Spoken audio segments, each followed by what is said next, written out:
Yep, and with that, we are loading into picks and bans. Zed is taken away, followed by the Cassiopeia. We'll see if we see the Jax a bit later on, but Giants, they have the rotation right now. Yeah, and we'll have a first pick. We know Rek'Sai is a good pick for Frederick. I've seen it being first pick quite a lot. We see a lot of teams leave it open because there's so many tier 2 junglers now that can do really well. And they're like, give that Rek'Sai as a first pick and then take 2 strong picks on their side. I like this ban from Giants. Avoid that jogger more composition, which is one of the few comps that ROCCAT has really been able to pull off. And I wonder also for Nukeduck here. I mean, he played Twisted Fate in week 7. I quite liked it for him. He's very good on Twisted Fate. Yeah, he's been really mixing a lot of different things. At the beginning of the split, he tried a lot of LeBlanc with very limited success. And, you know, we've seen a couple other of the choices come in, some of the flavor of the month stuff, you know, cast in for a little while. And then, you know, he's kind of been picking more interesting things lately. And as you said, I think it's been a little bit of a boon to ROCCAT because it's hard to figure him out now.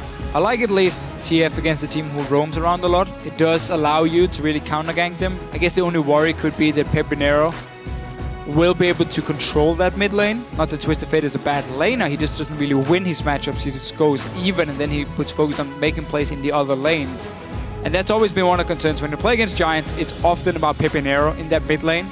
He likes to play the assassins. Ahri and LeBlanc is open. I think they're talking now about, should we first pick LeBlanc now that Zed is banned and it's been one of such a common ban against Nukeduck who can also play these assassins? Or do we take that Rek'Sai for Frederick? Yeah, that's kind of always the question. Do you want to focus on potentially where you think you're going to be able to step up carry individually, or do you want to go for something completely different? Okay. There we go. There's the Lulu. So this is, it's not been played a ton on Giants' side. We have seen it, obviously, by Rydle. He played 1 game on it. And then I don't believe Pepinero has, but it's a bit of a takeaway option. Yeah, this is purely a takeaway. So this is the kind of composition we mentioned that ROCCAT has played in the past and won with, where you protect that AD carry. Lulu is so important in those comps because she gives so much utility. The Whimsy is great, especially late game for your AD carry, the extra damage you get. So that's the takeaway here. ROCCAT can then basically say, do we want LeBlanc, Rek'Sai, or do we simply want to pick towards our comp here? I mean, Jinx has been a pick Adryh used in the past, but not necessarily one who would run instantly. Unless, of course, they want to do the same kind of composition. You got the Lulu already, so I feel like this takeaway is pretty smart from ROCCAT. Deny that protect the AD carry comp from Giants, deny the hyper carry. Not only that, you know, this is the kind of thing that, as you mentioned before, Woolite, they've had in some of their successes, some of the very near successes. There was a game, I think it went very, very late, and it turned out really, really close for ROCCAT. So this is the kind of thing that Woolite likes. And they can still go Morgana top lane for Overpow to have the Black Shield as well. Nunu jungle has been super strong already on 5.5 to be the buff of these AD carries here. So 2 takeaways. Lulu first taken away from ROCCAT, and then they say, you know what, we know you're going to play around your AD carry now. We're going to take the Jinx, we're going to take the Janna, so we have to protect the AD carry already built up. Well, and yeah, and the Janna too, as obviously the tail and pass has been changed a little bit, but you still get the speed boost in certain situations, and that's when you run away at least. Exactly. When you run towards the Janna in any situation. So there we go, Giants, as it ticks down, it looks like they will be able to secure that Rek'Sai preference for Frederick. The question is, what do they pick next? Yep, there's the LeBlanc. Yeah, the few picks we were talking about. No real surprise for Pepinero, and you can see Werlyb has changed his summoners here. Normally that signals a Hecarim is coming, but I'm lying to you guys because it's been banned away. I got tricked. Wants it, it's in memoriam. Tricked by him changing their summoners there. Anyway, for Giants, Rydle normally likes to play supports where he can make some plays. He's very active early on in terms of roaming, so there for Lulu wouldn't really fit his style in that sense. But the same can be said for Werlyb, who's been a bit of a carry top laner whenever he could get his hands on a carry champion at least. So I wonder where this Lulu is going to end up. And for ROCCAT, if they want that Nunu, that's where you can buff up the Jinx. But Sejuani is still open as one of the best tank jungle picks at the moment. And so is the Jarvan. However, I feel like Overpow might be having a little bit of nightmares about that already. Didn't have a good game on Jarvan the last time at least. And letting it tick down though.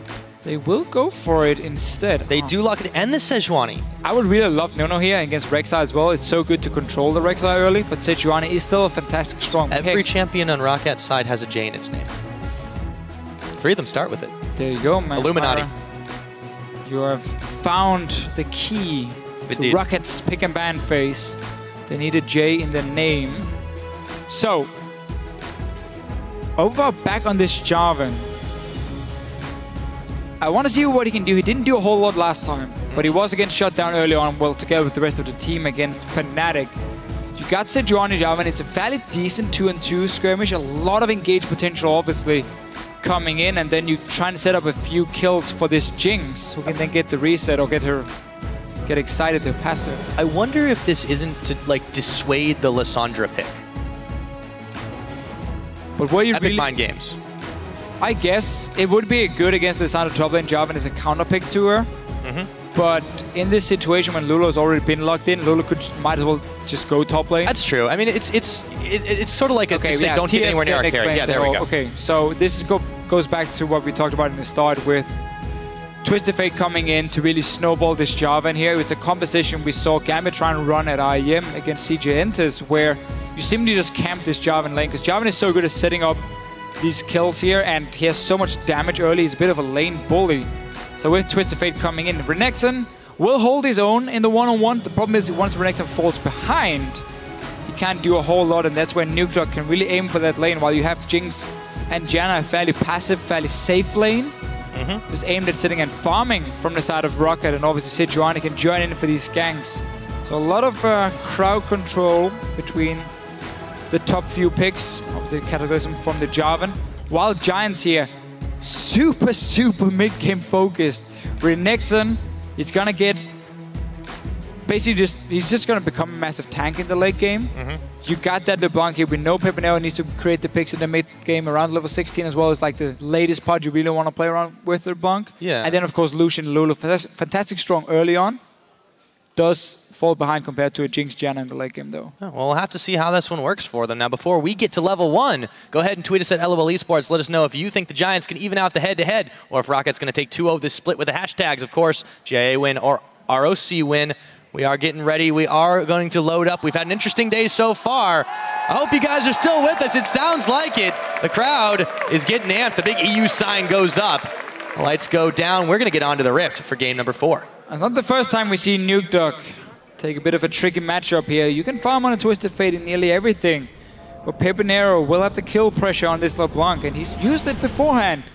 He's not shy of jumping in, aiming for these kills, even running Ghost here for Nukeduck on Twisted Fate. So he's just going to be sitting back and farming, allowing Frederick and Pepinero together to make some plays. Oh yes, now as the teams take to the Rift, let's hear what it's like playing against the constant comeback threat that the Giants do bring to the stage.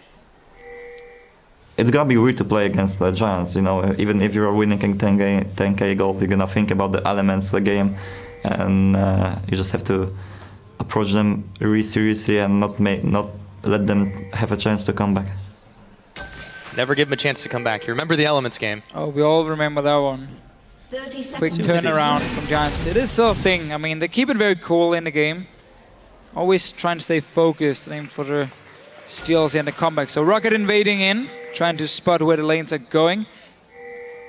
And they, again, this Jarvan last time got into the one-on-one lane, and that wasn't a problem for ROCCAT yesterday. The problem was the dual lane in the bottom lane got destroyed, honestly, by the Annie Graves setup. In this case, Lulu Lucian has a lot of early pressure in the lane.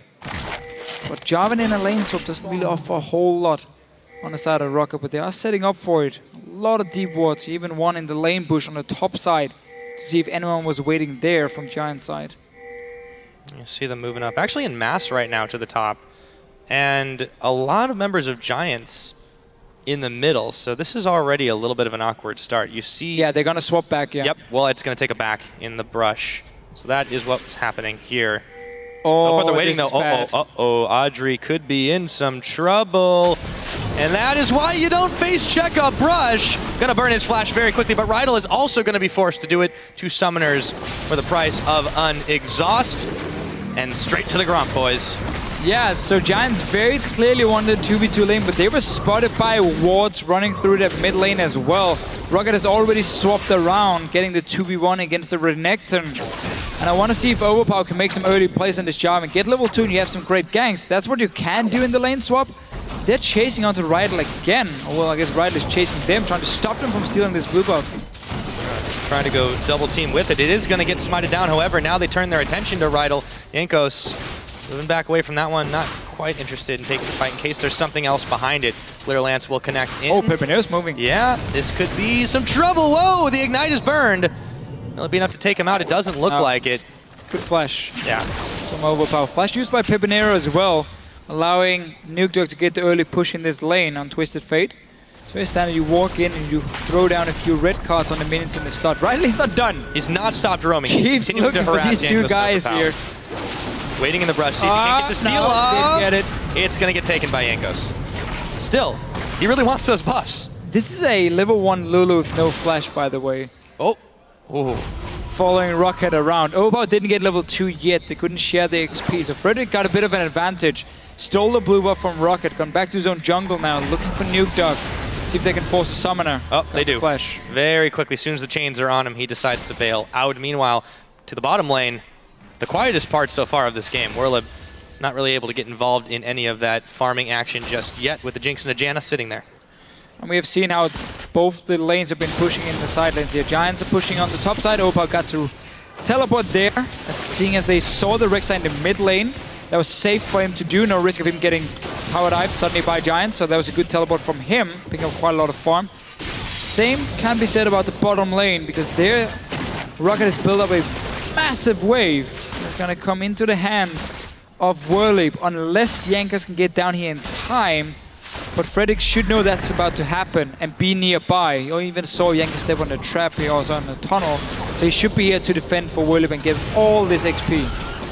Oh yeah, should take a little bit of time though to get there. And now Jankos is coming. The double buffs are on. Frederick's a little bit low to deal with this. And now the Krugs are actually going to be started up by Jankos. So the junglers are going to meet in mid-camp. But just by him showing himself here, Frederick on the bottom side, that secures Werlyb to get all the farm. ROCCAT suddenly has to change strategy and try and fast push the tower instead. Not denying too much from Werlyb. And obviously Overpow is already sitting in the one-on-one here. Good teleport from him before, as we mentioned. Rydle is still level 1 on this Lulu. He's been so busy roaming around, and he's now trying to help Werlyb farm. This is pretty good for Overpow now on this Jarvan. Yeah, just hits that too. So it has been a little bit of a wonky start. Meanwhile, up in the top lane, Overpow taking a little bit of damage from Adryh. You're not going to win out the Lance versus a couple of guns, that's for sure. That's for sure. He has the cloth armor though. And the flask, so he'll have the sustain. Has a little bit of sustain for himself. And it's not even about him getting the farm at this point, it's just get that XP, all you need early on in a lane swap. And obviously, Giants realizing now is a chance to swap back. You've seen the recalls. Woolite needs to be careful. If he stays in lane, he needs to push this one out and recall as well and expect this swap to come in, because he can't be caught with just a Dawn Spade in the lane when you already have a pickaxe. So now he can just go back. And that's good timing for him. Let's see the gold. Sadly, only 1200, so no BF sword, but a pickaxe as well. And we'll be able to return to lane in time. Problem had been, had he stayed there to push the tower, he would have been in a massive disadvantage in terms of items and would have been forced to go back at a very bad time where Giants could push in the wave and get a lot of tower damage. Yeah, so it's nice timing. It's actually fairly even on gold between these two. Obviously, you can see the CS numbers are lining up quite nicely between them. And it seems like the game starts to settle into a little bit more normalcy. Swap I'd say, again. yeah, okay. Never mind, forget what I just said, throw it out the window, Overpow. They really don't want to take this 2v2. No, it really also feels like they're trying to nullify Frederick on Rek'Sai, so if you keep swapping around and you force the Rek'Sai to simply defend lanes in some way, then you don't have that early pressure, and Sejuani can get to a level 6. She's going to be more than fine and can start setting up ganks, and then you can start pair her up with this Jarvan, and you have a double CC combo. So Overpow back down to this bottom lane. Doing okay in terms of farm because both the lanes were pushing in the lane swap. Yeah, he's able to scavenge a little bit here in this situation. Werlyb's not going to be quite so lucky unless the wave pushes into him, as it's going to be in just a moment. Overpow does take a little bit of damage from Rydle. Has to back away. He does have a Sejuani on his side of the map, but you know, not quite level 6 yet, so that may be a bit, help may be a bit off. Yeah, but he should be safe for any tower dives because he's already, as you said, level 5 here. Meaning if Frederick doesn't show himself in the top lane, then ROCCAT is going to fast push this one down with the Jinx. And seeing as he's not even close to this point, there's going to be quite some damage. And this is what ROCCAT can do as well by keep swapping.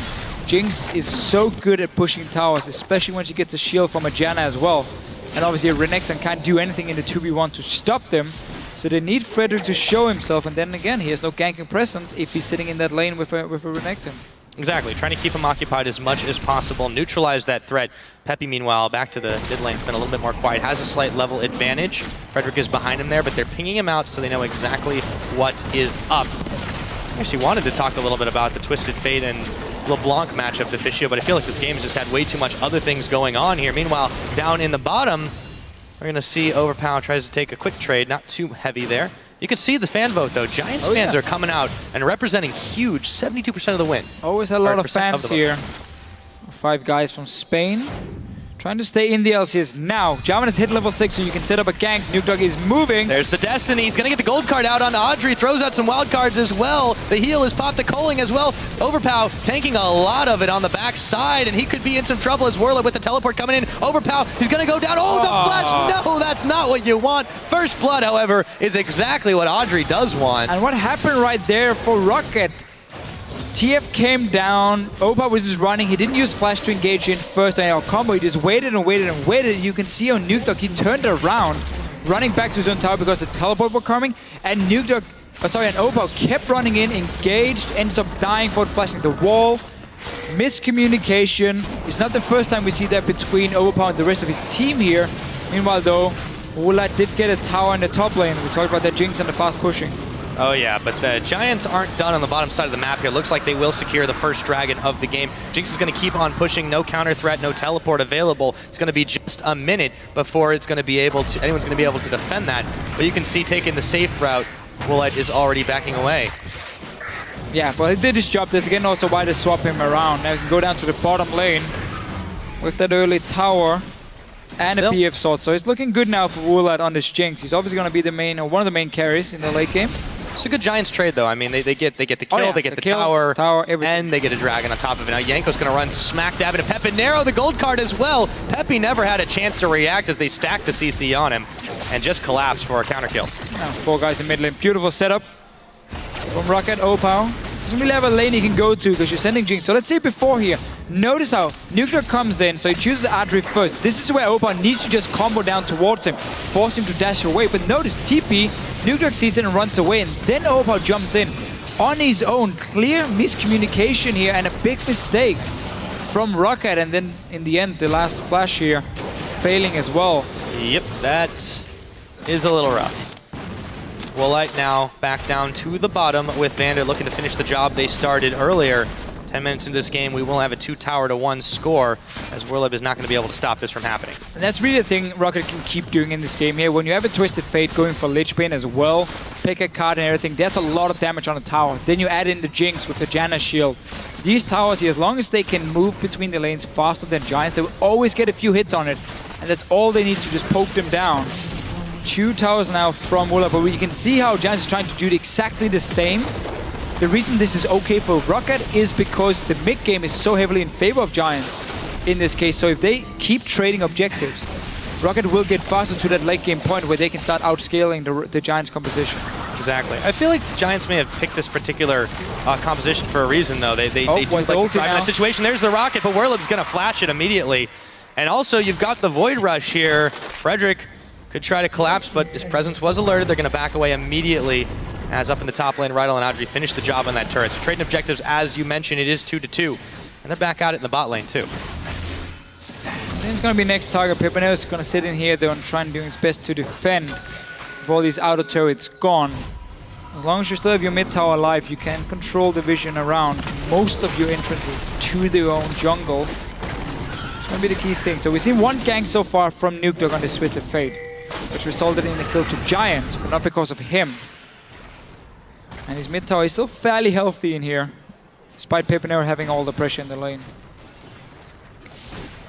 So now we've slowed down for just a moment. There's been quite a lot of action. Not so many kills, but quite a lot of attempts to start this one off, and the towers have been falling pretty quick. But take a look at the way the 2 junglers have been building. Of course, it's not too different than what we'd expect. The Cinder Hulk, I think there's a stat about how much it's been winning lately.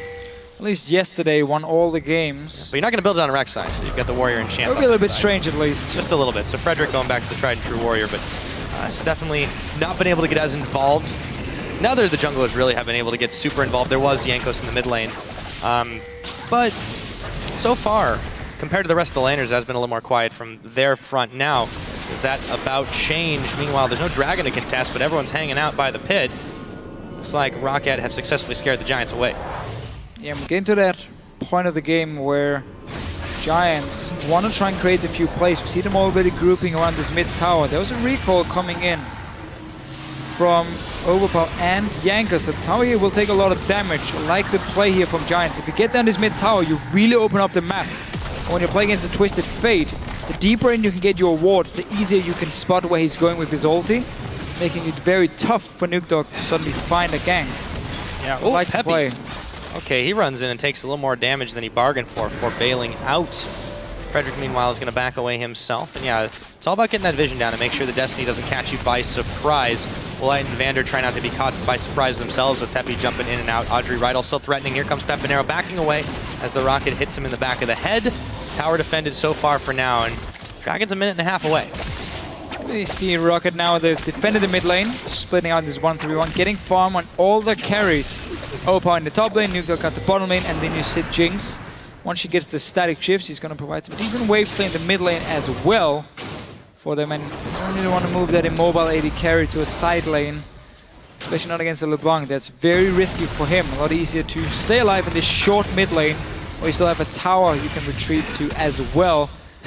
Giants, it's them who has basically needs to make the plays. Nukeduck might keep his ulti and use it defensively instead of forcing anything. I mean, Jankos is going to heavily outscale a Rek'Sai in terms of team fighting in the late game. That's why so many of these teams like the double tank setups. And yesterday, Overpow, he went Tiamat into just pure tank on the Jarvan. That was because he fell behind as well. He can still do the same here and just aim for team fights, because it's going to be about protecting Woolite more than anything else. And if you have a big beefy front line and a Janna, it's basically all you can ask for. Exactly. Try to keep the protection on there. Pepe, meanwhile, is going to be trying to pull the assassination attempt off. Same with Frederick. I mean, we've seen some crazy Rek'Sai flanks, really, but Giants, the question is, are they going to be coordinated enough to pull this one off? And Pepe is just going to immediately flash Fearing for the gold card. That is a key summoner down, as ROCCAT now are the ones trying to push in the middle. Now again, remember how fast ROCCAT can take down a tower. You got the picker card here, you've got the Jinx. Look at this tower here. Already down for ROCCAT. That was a quick move in the mid lane, just saying you have no time to react. We saw Adryh here doing the red buff, so simply no wave clear from Giants, and that was such a quick tower. Dragon being set up. Is there going to be a teleport? There's two wards behind ROCCAT here if Werlyb wants to join to stop this one. Now's got to be the time to do it. It's already less than half its health. They're totally not going to try and contest that. It does go over to ROCCAT. That is their first of the game. Pepe's going to try to answer back in the mid, but he's not got quite enough damage to the minion wave. They're going to hope it finishes off, but no, the Janna shield will deny them that as the cavalry arrives to clear out the waves. Try to trade it here. Giants' composition as well. Because they don't really run any sort of hard engage, it's going to be like a Renekton and a Rek'Sai coming from two flanks, and then Pepinero trying to look for that pick. They really cannot afford to fall behind in terms of division control. And in this case here, because ROCCAT made that play in the mid lane, then moved straight to Dragon, Giants decided to give it up and said we couldn't really find a proper engage, even though I feel like they had a ward they could teleport to if they wanted to set it up. But anyway, they're back in the mid lane. They're trying to do the same, pushing that tower. Nukeduck is gone to the bottom lane. This should be a tower. Should be. It's not going to take too much to knock it over, but how much do Giants fear this ROCCAT defense? Jankos just standing there, ROCCAT daring them to make here. it stay. If Nukeduck ulti's in, they might want to go for this one. Jankos is setting himself in position. Is he going to throw the ulti? It's very low, but they're saving it right now. Yeah, they're Giants, it. they don't seem to want to commit too much, and I feel like they're just not confident in their ability to scrap. Yeah, you can't really be caught under the enemy tower there. So I guess I was a little bit early on them getting that tower, because you have to respect the amount of CC coming. If you get caught by a Sejuani ulti, right under the tower, right under the enemy tower, and then a TF porting in, it's not going to be a good situation, and they can still just keep poking this one down slowly. Pepe's also been having some real trouble with those chain combos too. He's really trying to get huge chunks out of the enemy squishies, but it's just not happening for him. Flash form either. It's obviously used before. So in this case, I mean, ROCCAT right now can be happy. You can just sit back, you can keep farming, you defended your mid tower still, you know where Giants is going to put all their focus on that one lane, and you simply wait for your teleport to be ready again for Overpow, and you just keep wave clearing, keep going towards the late game. At this point here, there's a lot of gold for Woolite. And he's just spent all of it on the Infinity Edge. And he's got the Avarice Blade now. Give him a little bit of passive stuff. It's about the same mirrored on the other side by Adryh, but the real difference is how these two are going to scale later on the game goes. ROCCAT, as you mentioned, they're in a very comfortable position as long as Giants don't make any massive plays. If Woolite shows himself in the bottom lane, then Giants should go straight mid lane with all 5 guys and just push in that tower, because now you can see all the threats from ROCCAT, and you know the AD carry isn't there, and this tower is so low. Once you get this tower down, again, use the information of the AD carry being bottom side, move into that jungle, start placing a few wards. You can see the Jinx, go into the top side of the jungle here, go behind Overpow, place down these wards here, force him back as well, and suddenly you now have 2 lanes in the mid and the top lane that you can get some pressure in. Already see Giants do exactly that. And this is purely from Woolite showing himself in the bottom lane on this Jinx here. As long as you send Werlyb back in time to defend this tower, you're not going to lose anything from doing this. You're just going to gain control over the jungle. Yep, so far they followed those steps to success to a T. See a couple of backs coming in here as ROCCAT have moved in to defend, but also Woolite's not going to try to push too deep in enemy territory. They know this could be a big risk. There's the back already from Werlyb complete. He's got his teleport up and available, of course, so they have a slight timing window on Overpow for that. So it's going to be a while for the next Drake, and a lot of wards littering that ROCCAT jungle for Giants. And the next Drake is what Giants needs. ROCCAT doesn't really have a reason to go into their own jungle, and you have a Twisted Fate in case you have to run that route to check if anyone is setting up a trap. So it's going to be a bit tough for Giants to play around the picks in that case. So they might just want to wait for this dragon to spawn, set up control around it, put Pepinero in a bush with a pink ward, and then have ROCCAT simply walk in and face shake this LeBlanc, who's going to assassinate someone. And that's a way for you to at least start a fight. But again, Nukeduck can check where Pepinero is hiding with his ulti. Yeah. But on Giants, though, they're the ones with the superior vision control right now. You've got the double side stone, obviously, coming in for him. It hasn't been completed yet for ROCCAT, or if Jankos is not going to go for it. And they've definitely been trying to make sure that they have tabs on Nukeduck anytime and any place. But they're still afraid to really make massive plays.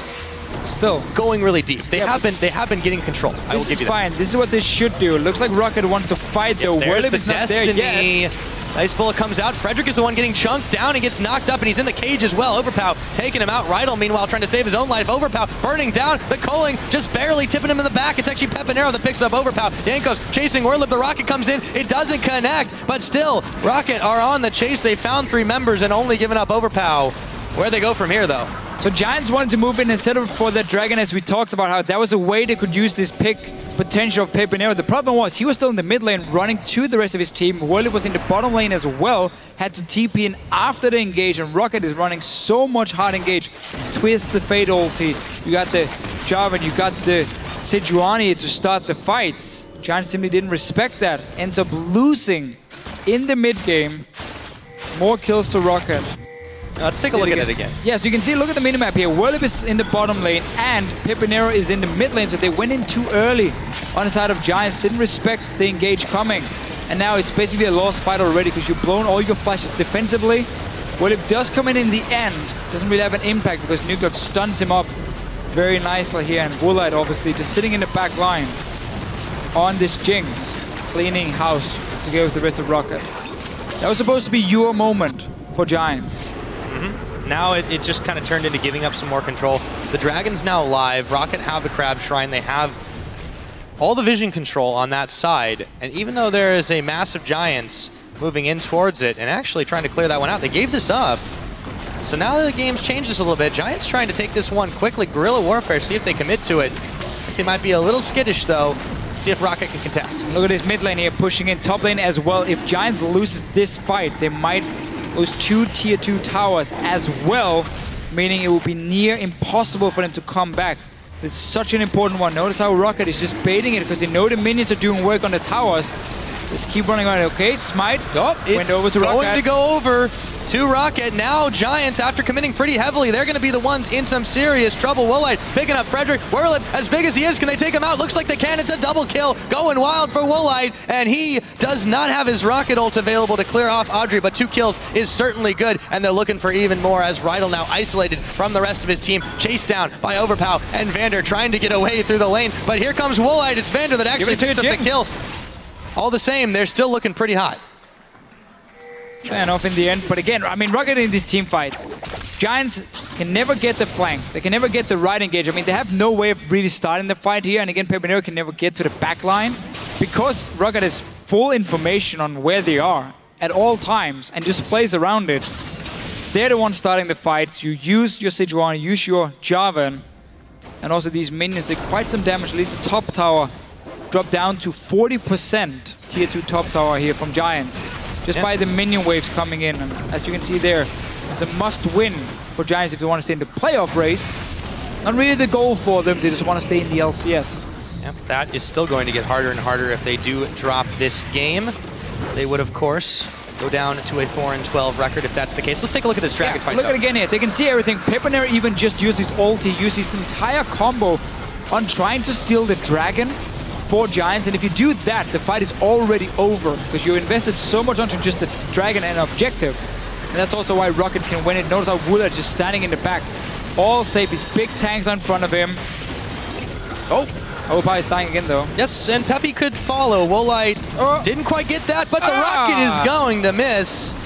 Well, it's not done though. Oh, next one. There's the dash, but here comes Jankos. However, they may have checked too far.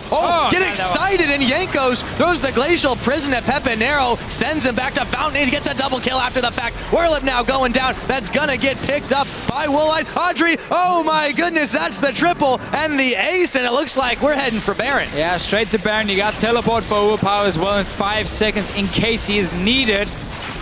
Giants were the ones who tried to get a pick first with Pepinero, and then ROCCAT simply just comes in from behind there. Cleans up the rest of Giants. Baron, 24 minutes in, you outscale them. This is looking great for ROCCAT. Absolutely. Keeping the pressure. So let's see. They want to get a pick here in Overpow first. Pepinero, he honestly wanted Woolite, but saw Overpow jump the wall. Nice little pick up for him. But look at the minimap again. ROCCAT is way earlier moving up here. First one misses. Then Yang is like, well, I got an ulti as well. This one is a bit tougher to dodge. And the rest of Giants simply unable to do anything. That will get excited for Woolite, made him able to kite around as well. Oh yeah. Once you start snowballing off the kills, it's really easy to start cleaning things up. And you could see how this one ended. And it netted ROCCAT a massive pickup. A lot of gold onto the Jinx, some gold onto your tank jungler, and a Baron. Let's see what they do with it in the next 3 minutes. 25.5 into the game.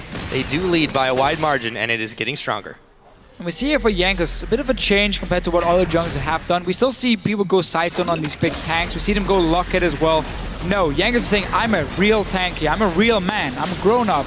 I'm not going to go sidestone. I'm not going to go for LOCCAT. I'm just going to build pure standard tank items. So he's extremely hard to kill now. LOCCAT has gone to Vander instead. And they have this greatest stealth totem on Overpow. So that's where they get the vision from. And I quite like that because it really makes you able to be a big frontline tank. Well, and they're able to just completely rush down here with the Baron buff minions and having a Jinx that's got some serious damage with the Shiv completed and an extra BF sword on top of that with the Eye Edge. They just clear these objectives so quickly, and it's all going to be on Peppy trying to move in, Frederick trying to move in, but they just don't have the damage that they need to pick off key targets. And there's a lot of protection here for ROCCAT too. And you can see what Nukeduck is doing. He picks his stun, and then he waits for Pepinero to jump in, and then whenever he does, he just auto-clicks on him, whoop, throws the stun, and even Pepinero jumps back, he takes a lot of damage for it, and it makes it nearly impossible for him to get a pick, like it's been all game long here. ROCCAT has been in control. Second rocket that missed. Yes, Frederick does dodge that one out. However, the inhibitor is still going to fall down, and they're still running wild through the base of Giants Gaming.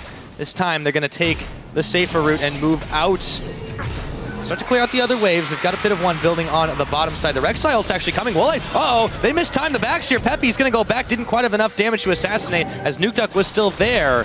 Very dangerous. Giants still taking some risks now, trying to chase Jankos and Overpow away. Massive Sejuani running around. The flankers are flanked. Oh, goodbye Rydle, goodbye Frederick. It's a double kill going over to Nukeduck, and all of a sudden ROCCAT's like, all right, we'll just take another inhibitor. Looking so good for ROCCAT. I mean, at this point, when you got such a good comp and you played it so well, there shouldn't be any way for you to really lose the game. Like to say when teams snowball, but this is looking more like an avalanche. The ROCCAT on the Pepinero's not going to connect there. All the same, they still grab themselves a couple of inhibitors, able to back out safely. Great use of that Baron buff. 35 seconds now on the Dragon. Perfect. They can pick up number 3, get themselves some extra move speed. It's already been pretty hard for Giants to catch up to them in this race. Yeah, 3 items on Woolite now. Nukeduck as well just managed to complete the death cap. And obviously this big manly Sejuani. Don't forget the Jarvan too. Well, Jarvan as well, yeah. I mean, Overpow has been just gone the same route. Tiamat, this time he put in a Hexdrinker, but otherwise he's just gone tank otherwise, and he's just acting as a main engage tool for ROCCAT and been able to do well in the fights. And like Jankos here, 28 minutes in, is sitting on 3,300 HP. And at the same time, 175 armor. I mean, this is a very, very tanky jungle already. A bit tough to go. So Giants setting up a small trap. Let's see if anyone is gonna face check that bush, because obviously ROCCAT want to go to the bottom side. It's the last few towers they need. They don't move in time, and now Jankos. Oh, that's the tank. Yeah, they still are able to chunk him out pretty hefty there, but there is the Monsoon to keep him alive. Meanwhile, Rydle in some trouble dodging away from the skill shots. And there's the ROCCAT. Wild Growth will keep him alive for now, but the zap also won't hit him. Still, ROCCAT's still on the offensive. They've got one more inhibitor to take here. They've already had to send Werlyb back to defend. Peppy just keeps eating these after the time. And the ROCCAT, or excuse me, and the tower is gonna go down. I got ROCCAT's on the brain with Woolite the way he's been launching these. Woolite really not been able to get any kills on his ulti. Always getting denied. Someone juking it or barely. He's still 6-0. Yeah, he is. Oh, can't complain. Of course. This is just a very small thing for him. He's done what he should. And these towers, they drop down so fast. Oh yes, Werlyb gonna try to make the last-ditch effort here, diving in the back. Frederick is also there, but Overpow getting the jump on the rest of them. He's actually going to evaporate, but they're buying the time for the super minions in the top side of the base. It's a double kill going over to Woolite. The last inhibitor is gonna go down, but they don't even need it right now. With the minions, it looks like they can just end the game. The last Nexus turret is gonna go down straight to the Nexus. It's not even 30 minutes in, Deficio, and it looks like ROCCAT are gonna add another win to the score column. Clean victory from ROCCAT here. No real problems against Giants. Controlled the game from the start, had the better composition in the late game. I love the way they played around the Jinx and the fast pushing ability. Kept swapping Woolite into the Renekton here, just pushing down these towers, giving them quite a lead early on, at least around the first few fights, where they really managed to punish ROCCAT here. Oh, sorry, punish Giants. Oh yes, indeed. They've got some faces of relief here as they go and shake hands with Giants Gaming. Smiles from Pepinero there. And, you know, what this win, it's obviously still a very tough climb for them to, you know, to get potentially into the playoffs, but also to avoid the relegation zone. What does this mean for them going forward into the last 2 games, into their last week in the LCS here, week 9 coming up? Yeah, I mean, at least now for ROCCAT, you can look at the auto relegation spot and say that should be gone for us. I mean, we have 2 more games to play. We got a few wins in our hands here. Problem is you're still sitting at, as you said, as number 8, so that's still down in the relegation or promotion tournament, sorry. You got to face one of the challenger teams. They're obviously chasing elements for this number 7 spot, the safe spot where you don't go to promotion tournament and you don't go to playoffs. You just prepare for next split, which could be very important for, again, a team like ROCCAT, who's clearly had a lot of problems with this somewhat new lineup. I mean, Nukeduck came in, Woolite joined from the Copenhagen Wolves, and there are things for them to work on. If they are as good as people say in scrims, if they can find that level in the LCS for next split, if they manage to requalify or stay in the LCS, that's obviously the goal here. While elements are looking more towards the Copenhagen Wolves and trying to get into the playoffs. Yeah, so for them, you know, obviously it's been a little bit of a disappointing split, but you know, getting some strength towards the end is important, and to build up your confidence going into the next one. So that, yeah. That's a big thing for them. I think this win was especially important because they did it very cleanly. They played the type of composition that they've been wanting to all split, and this time it worked out really well for them. It did. I mean, from them choosing the lane swaps to fast pushing down towers, Nukeduck basically just sat back in the mid lane and said, you know, Pepinero, I'm not going to die to you. You need to get fed for Giants to win. And then we just saw them be better in terms of, you know, teamwork and strategy. So they knew how to play against this comp here from Giants. Knew there was barely any types of engage. So as long as we don't like randomly face check into a choke point or whatever, we will be fine. And that was just, you know, well played. I like to play from Woolite on Jinx.